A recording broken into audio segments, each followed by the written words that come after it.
तुम्ही जर मॅनेजर असाल किंवा तुम्ही जर लीडरशिप करणारी व्यक्ती असाल तर त्यामध्ये काय गुण असले पाहिजे याबद्दल कौटिल्य म्हणजे चाणक्य यांनी काही गुण सांगितले आहेत। तुम्हाला जर हे जाणून घ्यायचं असेल तर हा व्हिडिओ तुम्ही नक्की बघा। नमस्कार, मी मधु कुलकर्णी स्वागत करते तुमचे गेट शुअर जॉब मध्ये। पहिला गुण त्यांनी सांगितला आहे योग्य व्यक्तीची निवड। तुम्हाला तुमच्या कामासाठी योग्य माणूस शोधून त्याला ते काम देणं गरजेचं आहे। जर चुकीच्या माणसाला ते काम दिलं गेलं आणि त्याने तर जर ते वेळेत पूर्ण नाही केलं तर त्याचे बरेचसे परिणाम तुम्हाला भोगावे लागतात। तर अशा वेळेला योग्य व्यक्तीची निवड करणं हे तुमच्यासाठी फार महत्त्वाचं आहे। दुसरा महत्त्वाचा मुद्दा म्हणजे तुम्ही मृदू किंवा सॉफ्ट असता कामा नये। योग्य असेल तिथे तुम्ही रागवणं, तुमच्या स्टाफवरला त्याची माहिती देणं हे गरजेचं आहे।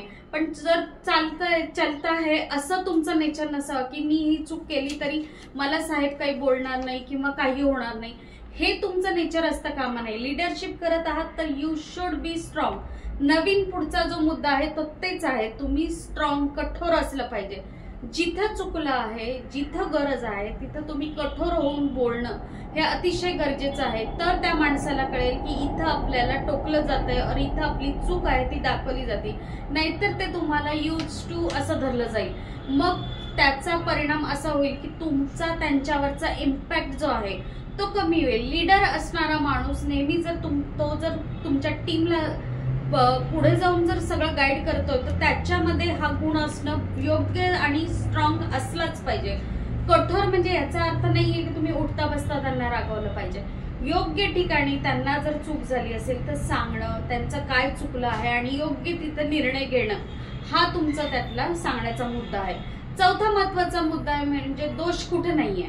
दोष प्रत्येक गोष्टीमध्ये आहे, पण त्या दोषवरती काम करून त्या लोकांकडून काम करून घेणं हे फार महत्त्वाचं आहे। ही स्किल तुम्हाला तुमच्यामध्ये डेव्हलप करणं गरजेचं आहे। प्रत्येकामध्ये काही कमी जास्त प्रमाणात एखादा गुण चांगला असू शकतो, एखादा नसेल चांगला, तर त्याच्यावरती ओव्हरकम करून तुम्ही तुमची टीम कशा पद्धतीने डेव्हलप करू शकता आणि त्यावरती कशा पद्धतीने काम करू शकता हे तुम्हाला as a manager, as a leadership person शिकणं खूप गरजेचं आहे। आणि हे जर तुमच्यामध्ये गुण असतील तर तुम्ही चांगले मॅनेजर बनू शकता। तुम्हाला जर हा व्हिडिओ आवडला असेल तर नक्की लाईक, शेअर आणि सबस्क्राईब करा। धन्यवाद।